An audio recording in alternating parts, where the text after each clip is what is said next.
बहू बनी मुसीबत। गांव माधोपुर में शशि बहन का परिवार रहता था। शशि का एक बेटा, बहू और बेटी थी। पति और बेटा किसान थे जो सुबह खेत में जाते और सारा दिन मेहनत के बाद शाम को घर लौटते। शीला भी घर में रहकर सिलाई का काम करती। शीला की बेटी भी बड़ी समझदार थी। वो घर के काम में माँ का हाथ बटाती। लेकिन बहू बहू का हाल निराला था। वो काम कम और मिन मेक ज्यादा निकालती, जिससे शशि और उसकी बेटी काफी परेशान रहते। एक दिन, माँ ये क्या है? ओहो, जितना बोलो लेकिन आप लोगों को तो कुछ समझ में ही नहीं आता। भाभी क्या हुआ? और माँ अभी सिलाई कर रही हैं, उन्हें बार बार मत उठाइए। मुझे बताइए हुआ क्या है? ये देखो सोनम, दूध उबल रहा है और बस गिरने ही वाला है। वो तो शुक्र है कि मैं आ गई, वरना तो बह जाता सारा। अरे पर मैं तो अभी देख कर गई थी और गैस भी धीमी थी। हमेशा दूध सामने खड़े होकर ही उबाल दिलवानी चाहिए, ठीक है ना? सोनम को मेघा की बात पर गुस्सा आ जाता है, लेकिन क्लेश ना हो ये सोचकर वो चुपचाप वहां से चली जाती है और सोचती है कि वो कैसे मेघा को सबक सिखाए। एक दिन मेघा ने कहा, सोनम, अरे ओ सोनम, कहाँ हो? ऐसा कैसे कर सकती हो तुम? क्या हुआ भाभी? जब देखो परेशान सी घूमती हो। खुश रहा करो भाभी, इससे ना स्किन ग्लो करती है।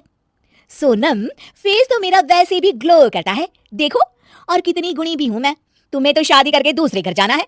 देखो जरा, देखो अपने कमरे का हाल देखो, सारा संतरे का छिलका जमीन पर फैला है। अरे ससुराल में ऐसे ही रहोगी क्या? भाभी करना ही क्या है, वहीं पड़े पड़े सूख जाएंगे, फिर पीस कर पैक बना लेंगे। आप भी ना भाभी, चिल करो।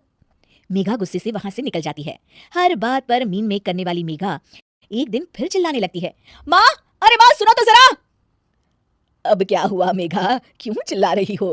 माँ ये देखो, देखो जरा, ये कांच का कटोरा जिसे टेबल के किनारे रखा है। अरे किसी का एक हाथ लगेगा और ये गिरकर टूट जाएगा।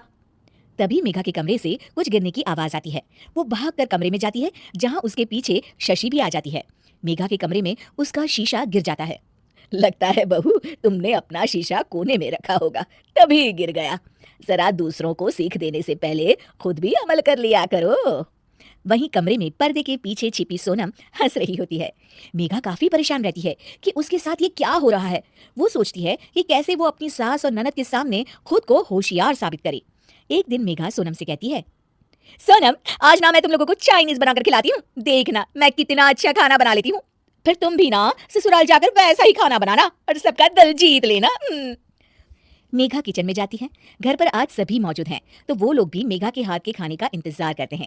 किचन में मेघा ढेर सारा चाउमीन बनाती है और हर किसी की प्लेट में डालकर सबको दे देती है। अचानक उसका पति हिमांशु बोल उठता है, क्या है ये, कितना गंदा बना है, छी।